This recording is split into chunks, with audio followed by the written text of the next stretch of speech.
दोस्तों स्वागत है आपका कहानी के एक और शानदार और दिल छू लेने वाले भाग में।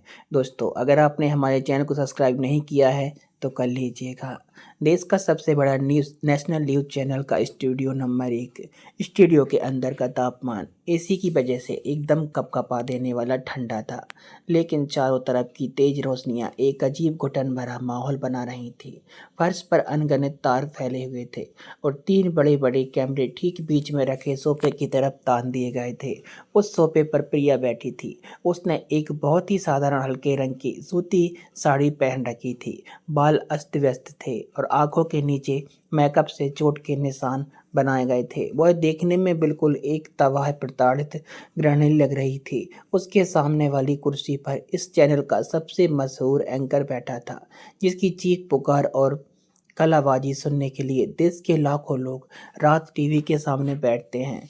3, 2, 1 हम सीधे प्रसारण पर हैं। फ्लोर मैनेजर के हाथ हिलाकर इशारा किया। कैमरे की लाल बत्ती जल उठी। पूरे देश के करोड़ों लोगों के ड्राइंग रूम की टीवी पर अब प्रिया का चेहरा था। प्रिया ने एक गहरी सांस ली, फिर कुछ सेकंड चुप रहकर एकदम सटीक टाइमिंग के साथ वह फपक कर रो पड़ी। उसकी दोनों आंखों से आंसुओं की धारा बहने लगी। ग्लिसरीन और पिछले कई दिनों की लगातार रिहर्सल की वजह से यह रोना अब इतना स्वाभाविक लग रहा था कि कोई समझ ही नहीं सकता था कि यह एक घिनौना नाटक है। कपिल मुझे जीने दिनों दिन आधा पेट रखता था, प्रिया ने कांपती हुई आवाज़ में साड़ी के आंचल से आंसू पोंछते हुए कहा। उसकी आवाज़ ठीक उतनी ही टूटी हुई थी जितनी होने पर लोगों के मन में गहरी सहानुभूति या हमदर्दी पैदा होती है। वो मुझे एक अंधेरे कमरे में ताला लगाकर ऑफिस चला जाता था। जब लौटता था तो जरा जरा सी बात पर मुझ पर हाथ उठाता था। पिछले कुछ दिनों से तो वो मेरे खाने में नींद की गोलियां मिलाकर मुझे जान से मारने की कोशिश भी कर रहा था। मैं बड़ी मुश्किल से अपनी जान बचाकर भागी हूँ। प्रिया ने दोनों हाथों से अपना चेहरा ढक लिया और विलक कर रो पड़ी। इन सरासर झूठे आरोपों को सुनकर किसी भी आम पत्रकार को सबूत मांगना चाहिए था, तर्क खोजना चाहिए था, पूछना चाहिए था कि क्या आपके पास कोई मेडिकल रिपोर्ट है, क्या आपने थाने में कोई शिकायत दर्ज कराई थी। कपिल शर्मा जैसा एक पहले दर्ज का सरकारी अफसर अचानक ऐसा क्यों करने लगेगा? लेकिन नहीं, एंकर ने इनमें से किसी भी सबूत या तर्क को नहीं खोजा, क्योंकि वह जानता है कि तर्क या सबूत से टीआरपी नहीं बढ़ती। टीआरपी बढ़ती है भावनाओं और चीख पुकार से। एंकर बेहद आक्रामक अंदाज में अपनी कुर्सी से थोड़ा आगे की ओर झुका। वह सीधे कमरे के लेंस में ऐसे झांक रहा था मानो पूरे देश के लोगों की आंखों में आंखें डालकर चीख रहा हो।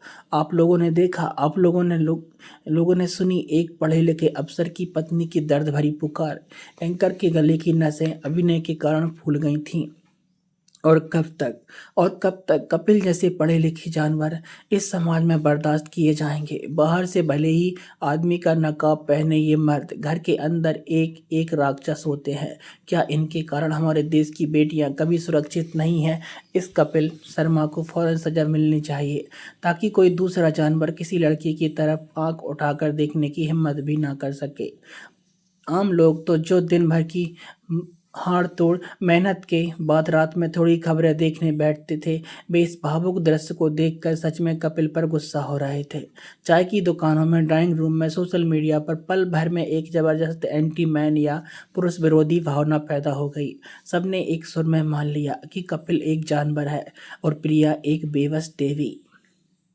कट, हम 2 मिनट की विज्ञापन अवकाश पर जा रहे हैं, फ्लोर में मैनेजर चिल्लाया। कैमरे की लाल बत्ती बुझ गई। सीधा प्रसारण कुछ देर के लिए रुक गया और ठीक इसी पल इस पूरी घटना का सबसे भयानक पहलू शुरू हुआ। डायरेक्टर के कट बोलते ही प्रिया का वह फक का रोना जादू की तरह रुक गया। उसके चेहरे का वह बेबस दुखी भाव का सेकंड में गायब हो गया और उसकी जगह एक बेहद पेशेवर सामान्य हाव भाव आ गया। थोड़ा पानी देना, गला सूख गया है, प्रिया ने बिल्कुल सामान्य आवाज में पास से गुजरते हुए एक सहायक कर्मी से कहा। सहायक कर्मी ने पानी की एक बोतल आगे बढ़ा दी। प्रिया बोतल से पानी पी रही थी कि तभी एक मेकअप कलाकार दौड़ कर आई। उसने बड़ी सावधानी से रुई से प्रिया के ग्लिसरीन वाले आंसू पोंछे और उसकी आंखों के नीचे के नकली चोट के निशान पर थोड़ा और डार्क पाउडर लगा दिया, ताकि ब्रेक के बाद और वह भी वास्तविक लगे। एंकर तब अपना मोबाइल फ़ोन निकालकर व्हाट्सएप पर मैसेज चेक कर रहा था और उसके चेहरे पर एक संतोष भरी मुस्कान थी। स्टूडियो के अंदर मौजूद 25-30 लोग, कैमरामैन, ध्वनि रिकॉर्डिस्ट, 25 मेकअप कलाकार, डायरेक्टर, सब यह दृश्य देख रहे थे। सब अपनी आंखों में देख रहे थे कि प्रिया अब तक सरासर झूठ बोल रही थी। अब समझ रहे थे कि एक लड़के के नाम पर नेशनल टीवी पर खड़े होकर इस लड़की ने जो घिनौने आरोप लगाए उनमें एक अंश भी सच्चाई नहीं थी। लेकिन सबसे भयानक बात थी इस झूठ की चरम स्वाभाविकता।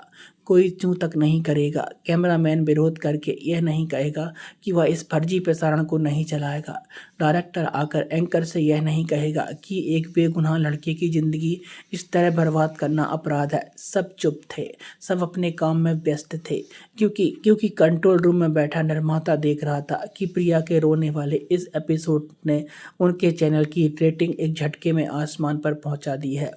दर्शक संख्या के रिकॉर्ड टूट रहे थे। यह झूठा नाटक उन्हें करोड़ों रुपए की प्राप्ति दिला रहा था। जब सहानुभूति या इंसान की भावनाएं एक व्यापार बन जाती हैं, तब सच की इसी तरह मौत होती है।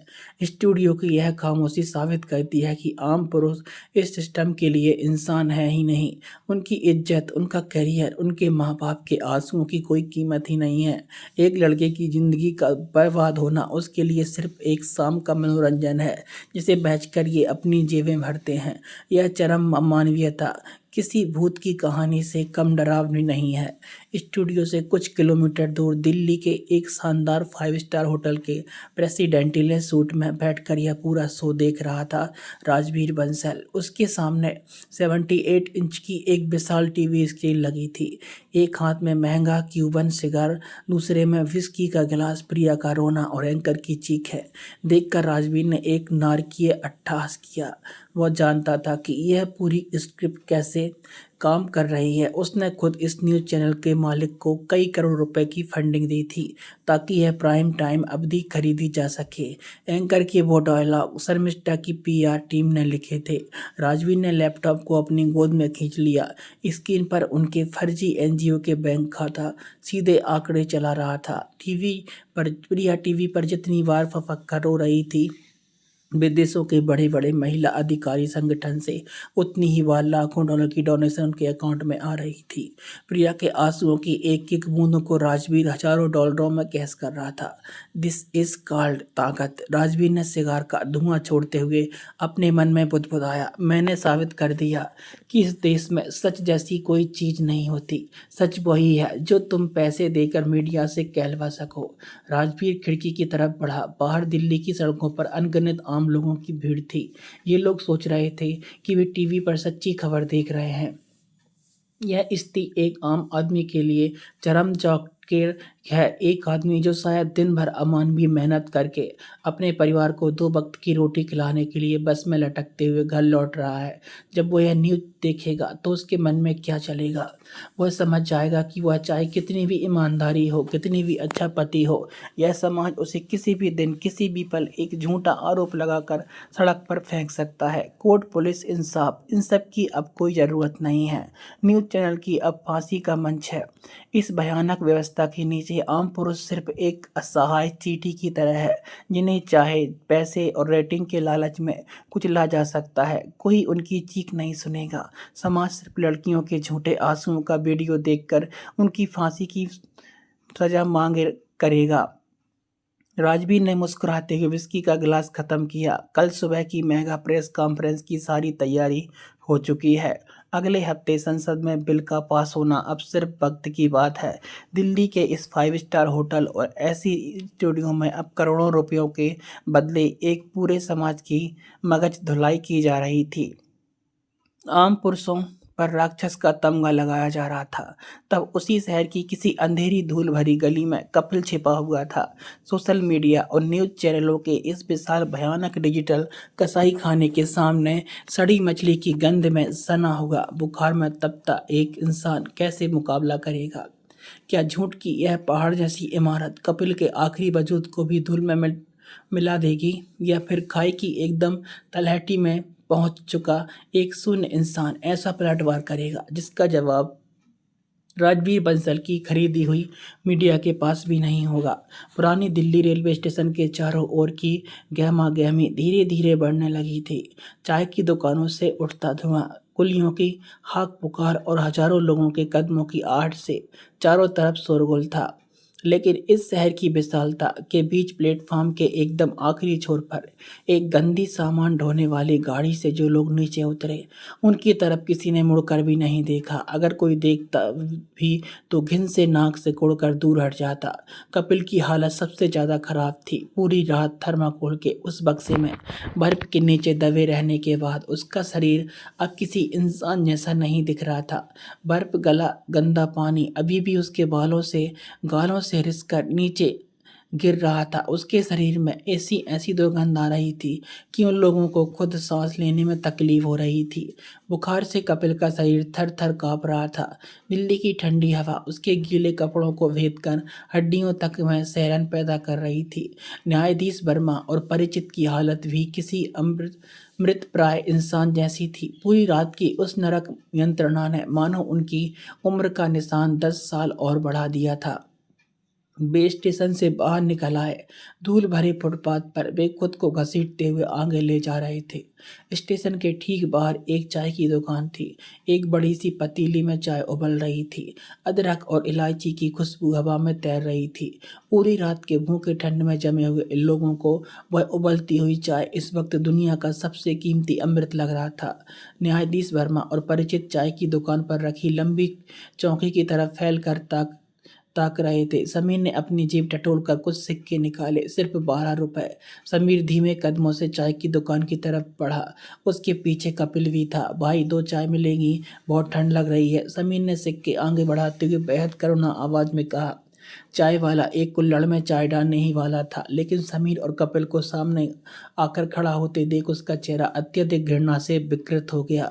कपिल के शरीर से आती सड़ी मछली की दुर्गंध से उस आदमी ने अपनी नाक गमछा पर रख लिया। अरे अरे, एकदम पास मत आना। चाय वाले ने बेहद नाराज होकर हाथ हिलाते हुए उन्हें भगाने का इशारा किया। क्या क्या रे भाई, तुम लोग इंसान हो या कुछ और?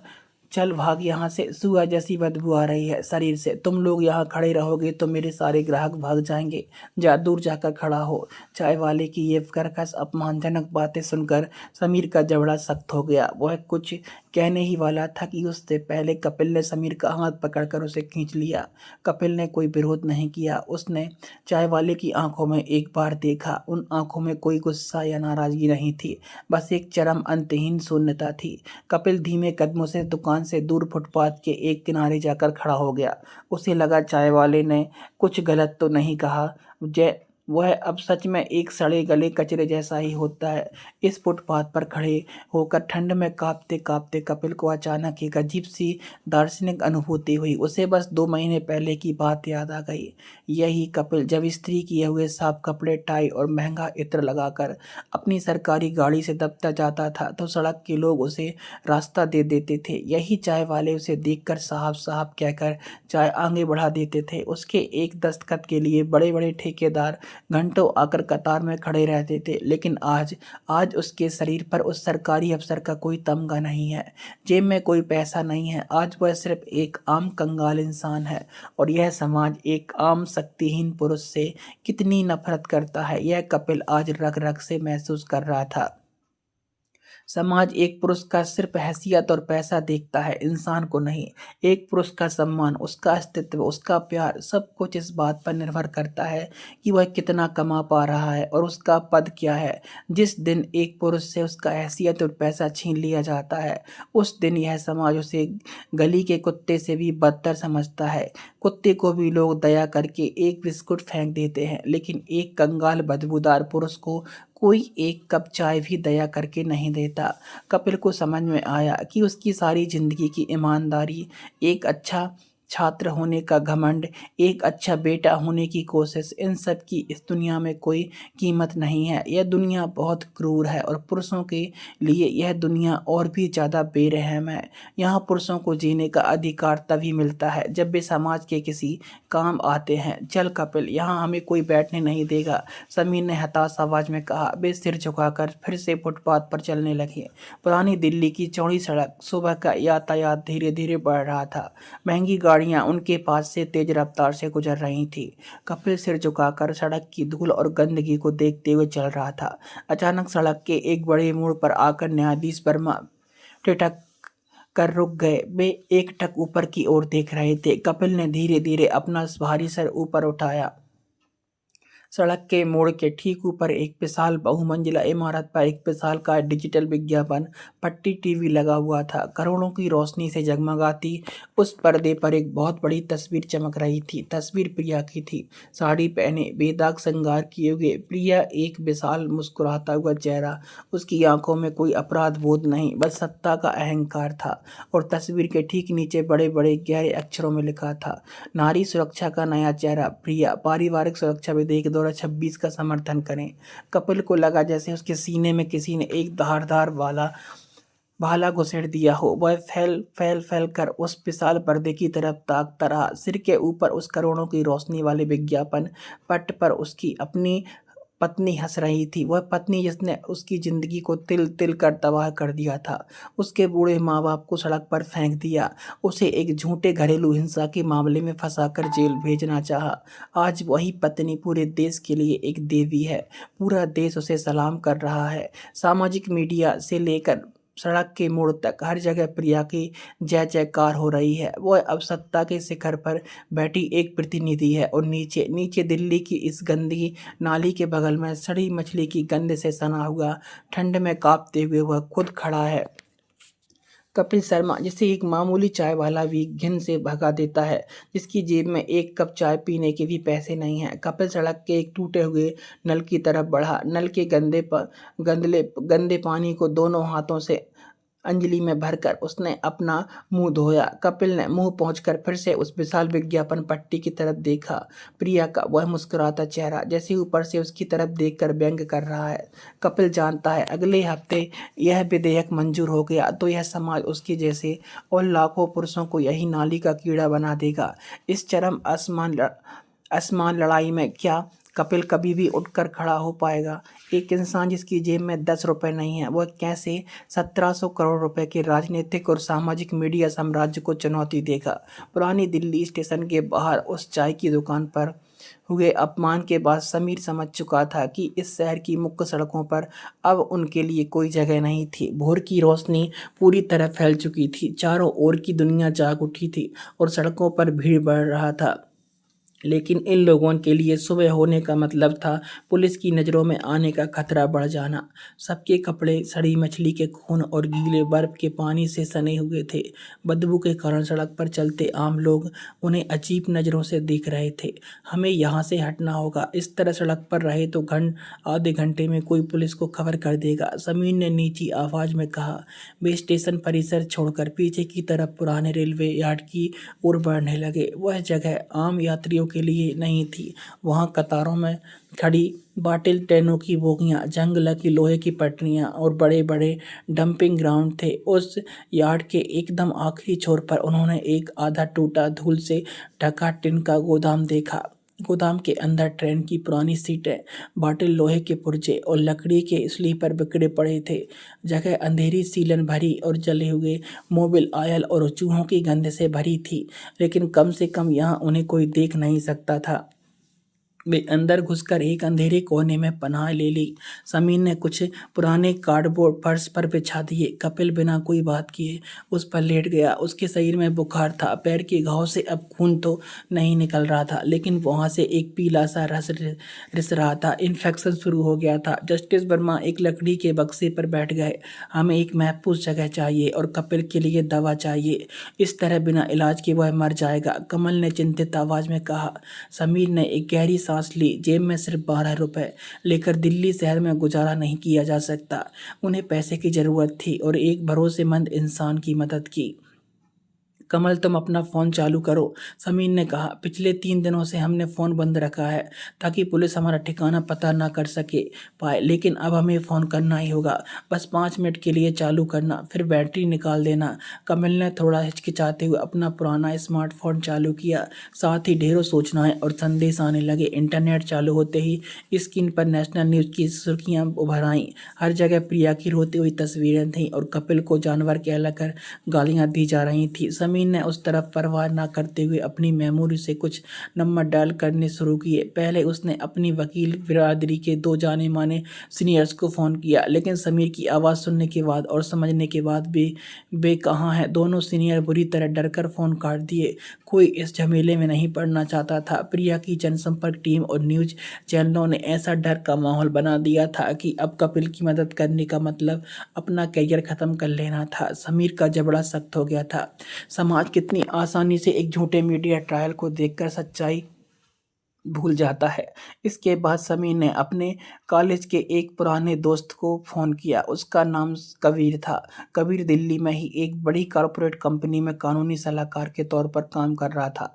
कई बार घंटी बजने के बाद कबीर ने फ़ोन उठाया। हेलो कबीर, मैं समीर बोल रहा हूँ। फ़ोन काटना मत, सिर्फ मेरी बात सुन। समीर ने बहुत तेज़ी से कहा। फ़ोन से दूसरी तरफ कुछ पल की गहरी खामोशी छा गई।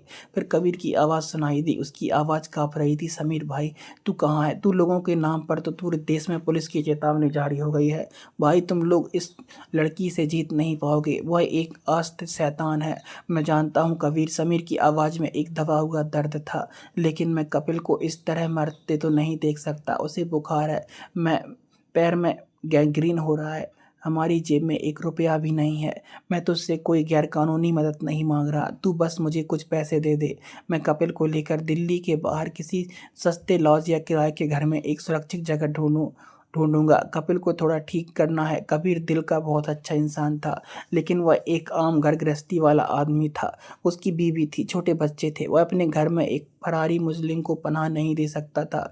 यह समीर भी जानता था। भाई, मैं तुम लोगों को अपने फ्लैट पर नहीं ला सकता। मेरी बीवी डर के मारे पागल हो जाएगी। कबीर ने बहुत शर्मिंदा और लाचार आवाज़ में कहा, लेकिन तू मेरा बस सबसे करीबी दोस्त है, तो मैं तुम लोगों को सड़क पर मरने नहीं दूंगा। तुम लोग कहाँ हो या मुझे मत बताना। मैं एक लड़के के जरिए तुम लोगों को 1 लाख रुपए नकद भेज रहा हूँ। वह लड़का पुरानी दिल्ली स्टेशन के पीछे वाले 3 नंबर गेट पर 1 घंटे में खड़ा होगा। उसके हाथ में एक लाल बैग होगा। तू बस पैसे ले लेना, और हाँ, उन पैसों से दिल्ली के एकदम बाहरी हिस्से में किसी आम बस्ती या सस्ते इलाके में एक कमरा किराए पर ले लो। वहाँ तुम्हें कोई नहीं पहचानेगा। समीर को लगा जैसे फेफड़ों में किसी ने ऑक्सीजन भर दी हो। थैंक यू कबीर, तूने आज हमारी ज़िंदगी बचा ली। पैसों का इंतजाम होने के बाद जस्टिस वर्मा ने अब कमल से फ़ोन मांगा। समीर, पैसों में हमें शायद एक कमरा मिल जाएगा, लेकिन कपिल का इलाज हम किसी आम अस्पताल में नहीं करा सकते। वे पहचान पत्र मांगेंगे और पुलिस की चेतावनी की वजह से हमें तुरंत पकड़वा देंगे। हमें एक ऐसी जगह चाहिए जहाँ कोई सवाल ना पूछ जाए। और जस्टिस वर्मा ने गंभीर आवाज़ में कहा। जस्टिस वर्मा ने अपने एक पुराने समाज सेवी परिचित को फ़ोन किया।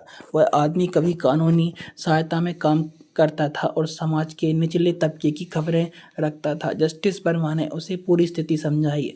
उस आदमी ने सब सुनकर एक लंबी सांस ली। सर, मैं आपकी हालत समझ रहा हूँ। इस पारिवारिक सुरक्षा बिल के नाम पर जो गंदा खेल चल रहा है, हमें इस जैसे लोगों को ज़मीनी स्तर पर काम करते हैं अच्छी तरह जानते हैं। आप एक काम कीजिए, दिल्ली के नफजगढ़ इलाके के पास एक पुराना एनजीओ है। एनजीओ, लेकिन वहाँ तो पहचान पत्र लगेगा। जस्टिस वर्मा ने चिंतित आवाज़ में कहा। नहीं सर, यहाँ कोई आम एनजीओ नहीं है। फ़ोन की दूसरी तरफ से उस आदमी ने आवाज़ धीमी करके फुसफुसाते हुए कहा, यह जगह सिर्फ उन पुरुषों के लिए है जिनकी ज़िंदगी उनकी पत्नियों ने झूठी घरेलू हिंसा और धारा 498 एक ही झूठे केस लगाकर बर्बाद कर दी है। जिन पुरुषों को कानूनी ने सड़क पर फेंक दिया, वह एनजीओ उन्हें मुफ्त कानूनी सलाह, आश्रय और इलाज देता है। उसे एक ऐसा आदमी चलता है जो किसी मीडिया या पुलिस की परवाह नहीं करता। आप लोग वहाँ जाइए, मैं उन्हें मैसेज कर देता हूँ, वह कपिल का इलाज कर देंगे। फ़ोन कट गया। गोदाम के अंदर एक अजीब सी खामोशी छा गई। कपिल फर्श पर लेटा सब सुन रहा था। उसकी आंखों से कोई आंसू नहीं निकल रहा था। वह बस सोच रहा था कि इस समाज में पुरुषों के लिए मदद कितनी छिपकर, कितने डर के साथ करनी पड़ती है। एक लड़की के लिए हजारों एनजीओ सड़कों पर बैनर लेकर उतर जाते हैं और एक बेगुनाह लड़के के इलाज के लिए उन्हें चोर डाकुओं की तरह छिपकर एक गुप्त एनजीओ ढूंढना पड़ रहा है। घंटे भर बाद समीर स्टेशन पहुंच के पिछले गेट से कबीर के भेजे हुए 1 लाख रुपए नकद लेकर लौट आया। इतने सारे पैसे हाथ में आने से उन सब के मन को थोड़ी हिम्मत मिली। कपिल थोड़ा बेहतर महसूस कर रहा था, लेकिन उसके पैर का दर्द अब चरम पर पहुंच चुका था। वह चल नहीं पा रहा था। जज साहब कमरा ढूंढने के लिए निकल गए। समीर ने कुछ ज़्यादा पैसे देकर एक ऑटो किराए पर लिया पे उस ऑटो में बैठ गए। मंजिल नछबगढ़ का वह गुप्त एनजीओ ऑटो दिल्ली की चौड़ी सड़कों पर भागा जा रहा था। कपिल ने ऑटो में बैठे बैठे खिड़की से बाहर देखा। यह शहर अब उसे बिल्कुल अनजान लग रहा था। जिन सड़कों पर वह कभी गर्व से चलता था, आज वही शहर उसे एक अपराधी की तरह छिपा रहा था। लगभग 1.5 घंटे बाद ऑटो शहर का शोर शराबा छोड़कर एक काफ़ी सुनसान शांत इलाके में आकर रुका। सामने एक बड़ा जंग लगा लोहे का गेट था।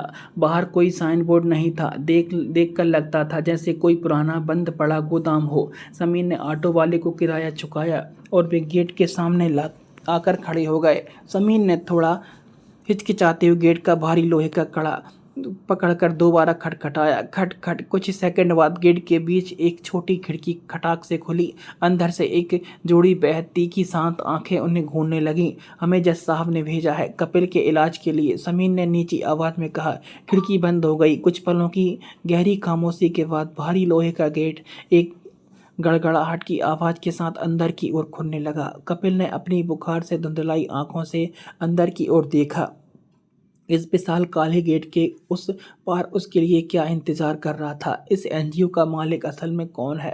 वो अपनी जान जोखिम में डालकर समाज की नज़रों में विलेन बन चुके इन पुरुषों की मदद क्यों करता है? क्या इस गेट के अंदर कपिल को सच में फिर से जीने का सहारा मिलेगा, या यह राजवीर बंसल का बिछाया हुआ मीडिया और कानून का एक और त्रुटिहीन जाल था? भारी लोहे का गेट खुलते ही समीर, न्यायाधीश वर्मा और कपिल अंदर दाखिल हुए। गेट उनके पीछे तुरंत फिर से बंद हो गया। बाहर से वह जगह एक जर्जर गोदाम लग रही थी, लेकिन अंदर कदम रखते ही वे हैरान रह गए। एक बहुत बड़ा आंगन था। एक तरफ कतार में साफ सुथरे बिस्तर लगे हुए थे, दूसरी तरफ एक छोटे दवाखाना और औषधालय जैसा व्यवस्था थी। चारों तरफ का माहौल बहुत साधारण लेकिन साफ सुथरा था। हवा में फिनाइल और दवाओं की एक हल्की गंध तैर रही थी। कई पुरुष वहां चुपचाप अपने अपने काम में लगे थे। किसी के चेहरे पर शोर शराबा नहीं था। एक अजीब खामोश अनुशासन पूरी जगह पर काम कर रहा था। एक नौजवान लड़का उनकी तरफ बढ़कर आया। मरीज की हालत तो खराब है, जल्दी से इन्हें दवाई खाने में ले जाइए। बिना कोई फालतू सवाल किए लड़का उन्हें दवाखाने के अंदर ले गया। एक डॉक्टर, जो शायद इसी गैर सरकारी संगठन के सदस्य थे, ने कपिल को बिस्तर पर लेटा दिया। घाव संक्रमित हो गया है, डॉक्टर साहब ने गंभीर आवाज में कहा। कपिल को हल्के गर्म पानी से पोंछकर साफ कपड़े पहनाए गए। पिछले 2 दिनों से जमी हुई कीचड़, सड़ी मछली का खून और बदबू शरीर से धुंधली कपिल ने एक अजीब सा सुकून महसूस किया।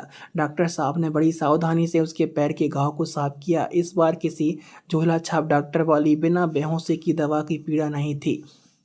उचित स्थानीय बेहोशी की दवा देकर एकदम निखुंत तरीके से पैर का घाव साफ करके पट्टी बांध दी। फिर इस लाइन के जरिए कड़ी खुराक की एंटीबायोटिक और बुखार की दवा दी गई। दवा के असर से कपिल धीरे धीरे गहरी नींद में डूब गया। पिछले कई दिनों से यह पहली बार था जब वह एक साफ बिस्तर पर बिना किसी डर के सो सका था। जब कपिल की नींद टूटी तो बाहर शाम हो चुकी थी। कमरे के अंदर एक ट्यूबलाइट जल रही थी। कपिल ने आंखें खोलकर देखा। उसका शरीर एकदम हल्का लग रहा था। बुखार पूरी तरह उतर चुका था। पैर का दर्द भी अब काफी बर्दाश्त के काबिल था। उसके बगल में ही एक कुर्सी पर न्यायाधीश वर्मा बैठे थे। उन्हें भी साफ सुथरे कपड़े दिए गए थे और वे कुछ राहत की सांस ले रहे थे। कैसा लग रहा है अब कपिल? कपिल ने गर्दन घुमाकर देखा। दरवाजे की चौखट से टिककर एक आदमी खड़ा था। उम्र 45 के करीब होगी। बदन पर एक साधारण कमीज और पैंट। आदमी का चेहरा काफी मजबूत था, लेकिन उसकी आंखों की नजर ठीक कपिल की ही तरह थी, एकदम मृत, शांत और भावहीन। वह आदमी कमरे के अंदर आया। मेरा नाम आदित्य है, यह जगह मैं चलाता हूँ। कपिल ने उठकर बैठने की कोशिश की, लेकिन आदित्य ने हाथ के इशारे से उसे लेटे रहने को कहा। उठने की जरूरत नहीं है। मैंने समीर और न्यायाधीश वर्मा से तुम्हारी पूरी कहानी सुनी। राजवीर बंसल और तुम्हारी पत्नी का बिछाया हुआ परिवार संरक्षण विधेयक का जाल मैं सब जानता हूँ। कपिल हैरान होकर आदित्य की तरफ देखने लगा। आप हमारी मदद क्यों कर रहे हैं? आप जानते हैं कि हम पुलिस के रिकॉर्ड में फरारी मुलजिम हैं। हमें यहाँ रखने में आपको भी खतरा हो सकता है और आप तो हमें जानते भी नहीं। कोई इंसान बिना स्वार्थ के इतना बड़ा जोखिम क्यों लेगा? आदित्य एक सूखी हंसी हंसा। उसने एक कुर्सी खींची और कपिल के बिस्तर के पास बैठ गया। तुमने ठीक कहा कपिल, इस दुनिया में कोई बिना स्वार्थ के कुछ नहीं करता। मेरा भी एक स्वार्थ है और उस स्वार्थ का नाम है प्रतिशोध। आदित्य की आवाज़ अचानक बहुत भारी और गंभीर हो गई। कमरे का माहौल जैसे कई डिग्री ठंडा हो गया। मैं यह गैर सरकारी संगठन किसी दया या दान के लिए नहीं चलाता, कपिल आदित्य ने शांत आवाज में कहना शुरू किया। मैं यह जगह इसलिए चलाता हूँ क्योंकि मैं जानता हूँ कि एक झूठा आरोप और एक स्वार्थी औरत एक पूरे परिवार को कैसे जलाकर राख कर सकती है। मेरी अपनी जिंदगी इसका सबसे बड़ा सबूत है। कपिल चुपचाप सुनता रहा। उसके अंदर की वीरानी इस अनजान आदमी की कहानी के साथ कहीं जाकर मिल रही थी। 15 साल पहले की बात है। आदित्य ने दीवार की तरफ देखते हुए याद टटोलना शुरू किया। मेरी माँ के गुजरने के बाद मेरे पिता ने दूसरी शादी कर ली थी। मेरी सौतेली माँ पहले कुछ महीने सब ठीक था। मैं काम के सिलसिले में देश से बाहर रहता था। घर पर सिर्फ मेरे पिता, मेरी सौतेली माँ और मेरा छोटा भाई रहता था। मेरा छोटा भाई बहुत शांत स्वभाव था। आदित्य के जबड़े की मांसपेशियां सख्त हो गईं, लेकिन कुछ महीनों बाद ही उस औरत का असली रूप सामने आने लगा। उसकी नज़र पर मेरे पिता की पूरी संपत्ति और व्यवसाय पर थी। वह चाहती थी कि पिता सारी संपत्ति उसके नाम लिख दे। पिता के राजी न होने पर उसने अपना खेल शुरू किया।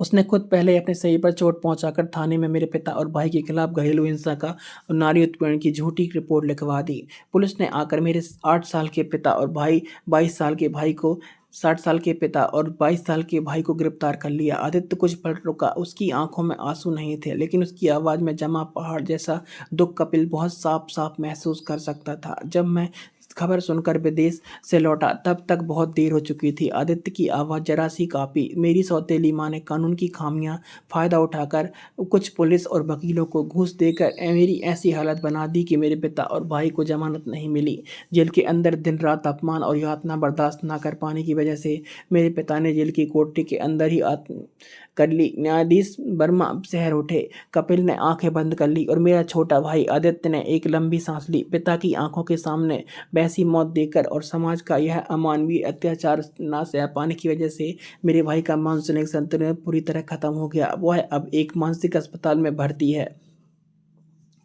वह दीवारों पर सिर पटक कर और सारा दिन बस यही कहता है, मैंने किसी को नहीं मारा, मैंने किसी को नहीं मारा। पूरा कमरा खामोश था। कपिल को लगा आदित्य की यह कहानी जैसे उसके अपने ही भविष्य का कोई प्रतिबिंब हो। प्रिया भी तो ठीक यही काम उसके माँ बाप के साथ करना चाहती थी। समाज सिर्फ औरतों के आंसू देखता है, कपिल आदित्य ने सीधे कपिल की आंखों में देखकर कहा। लेकिन जब एक बाप अपमान के मारे जेल के अंदर गले में फंदा लगाता है तो उसकी वह खामोश रुदन समाज के कानों तक नहीं पहुंचती। मैं अपने पिता की मौत का बदला नहीं ले सका क्योंकि कानून उस औरत के हक में था। इसलिए मैंने अपनी सारी जमा पूंजी, अपना सारा वक्त इस पुरुष स्वार्थ के पीछे लगा दिया। मैंने चाहा कि तुम्हारे जैसे, मेरे भाई जैसे बेगुनाह मर्द झूठे कानून का शिकार होकर सड़कों पर ना मरे। आदित्य अपनी कुर्सी से उठ खड़ा होगा। लेकिन मैं कोई नायक नहीं हूँ कपिल, और मेरे पास राजवीर बंसल को तबाह करने के लिए कोई जादू की छड़ी या कोई गुप्त फाइल भी नहीं है। साथ आदित्य ने बहुत व्यवहारिक अंदाज में कहा, मैं सिर्फ एक मंच हूँ। मैं तुम्हें इन चारों दीवारों के अंदर एक महफूज पनाह दे सकता हूँ, 2 वक्त का सादा खाना दे सकता हूँ, और इस गोदाम के पीछे मेरा एक छोटा सा कार्यालय का कमरा है। वहाँ 2 पुराने कंप्यूटर और एक इंटरनेट कनेक्शन है। मैं बस इतना ही दे सकता हूँ। आदित्य ने समीर और न्यायाधीश वर्मा की तरफ देखा। यह जंग तुम्हें खुद ही लड़नी होगी। न्यायाधीश साहब के पास तजुर्बा, समीर के पास दिमाग और तुम्हारे पास जिद है। राजवीर बंसल जैसे 1700 करोड़ के पहाड़ को तोड़ने के लिए तुम्हें नीचे से जमीन खोदनी होगी। मैं सिर्फ तुम्हें वह कुदाल दे सकता हूँ, लेकिन मिट्टी तुम्हें खोदनी होगी। कपिल इतनी देर से एकदम चुपचाप था। उसने धीरे धीरे बिस्तर से अपने पैर नीचे उतारे। उसका शरीर अब भी कमजोर था, लेकिन उसकी आंखों की नज़र अब उस रेलवे यार्ड के भिखारी जैसी नहीं थी। वहाँ एक अजीब स्थिर कठोरता लौटकर आई थी। इतना ही काफी आदित्य था, कपिल ने शांत आवाज में कहा। मुझे किसी का बनाया फाइल की ज़रूरत नहीं है। मैं एक प्रथम श्रेणी लेखा अधिकारी था। 10 साल तक मैंने सरकार के बड़े बड़े ठेकेदारों की फाइलों में गलतियां पकड़ी। राजवीर बंसल ने शायद मीडिया और राजनेता को खरीद लिया, लेकिन पैसे का निशान छिपाना इतना आसान नहीं होता। वित्तीय घोटाले के निशान कहीं न कहीं रह ही जाते हैं। कपिल उठ खड़ा हुआ। उसके बदन पर अब सड़ी मछली की बदबू नहीं थी। उसके अंदर का मरा हुआ इंसान जैसे एक नए शिकारी के रूप में जन्म ले चुका था। क्या आप मुझे अपना वह कंप्यूटर कमरा दिखाएंगे? कपिल ने पूछा। आदित्य ने सिर हिलाया और उन्हें गोदाम के एकदम पीछे एक छोटे धूल भरे कमरे में ले गया। वहाँ एक लकड़ी की मेज पर दो पुराने डेस्कटॉप कंप्यूटर रखे थे। कमरे में एक टिमटिमाता हुआ पीला बल्ब जल रहा था। यहाँ तुम्हें कोई परेशान नहीं करेगा आदित्य, यह कहकर कमरे से बाहर चला गया। न्यायाधीश वर्मा और समीर भी कपिल के को कुछ देर अकेला छोड़ने के लिए बाहर चले गए। कपिल अकेला कमरे के कोने में रखी एक प्लास्टिक की कुर्सी पर जाकर बैठ गया। पास में एक छोटी लकड़ी की मेज पर आज के अखबार का एक फटा हुआ टुकड़ा पड़ा था। उस पर प्रिया का हंसता हुआ चेहरा था और अगले हफ्ते संसद विधेयक पेश होने की खबर बड़े बड़े अक्षरों में छपी थी। कपिल अखबार के उस हंसते हुए चेहरे को एकटक देख रहा था। उसकी आंखों में अब कोई डर, अवसाद या मायूसी नहीं थी। दिल्ली के पंच सितारा स्वीट के मखमली बिस्तर पर लेटी प्रिया जब यह सपना देख रही थी कि अगले हफ्ते विधेयक पास होने के बाद वह पूरे देश की रानी बन बैठेगी, ठीक उसी वक्त शहर के एक सिरे पर एक जर्जर गोदाम में बैठा कपिल एक पुराने अखबार के टुकड़े को घूर रहा था। हाथ में बस चंद दिन बाकी थे, न पैसा न ताकत, सिर्फ एक मितप्राय इंसान की बर्फीली जिद। क्या यह अंधेरा धूल भरा कमरा एक ऐसी अदृश्य लड़ाई की शुरुआत करेगा जिसका जवाब राजवीर बंसल के खरीदे हुए प्रणाली के पास भी नहीं होगा? शिकारी ने अब खामोशी से अपना जाल बुनना शुरू कर दिया था। क्या प्रिया को भनक भी लगेगी? उसके पैरों तले की जमीन धीरे धीरे खिसकने लगी है। दोस्तों, जानेंगे कहानी के अगले भाग में। धन्यवाद।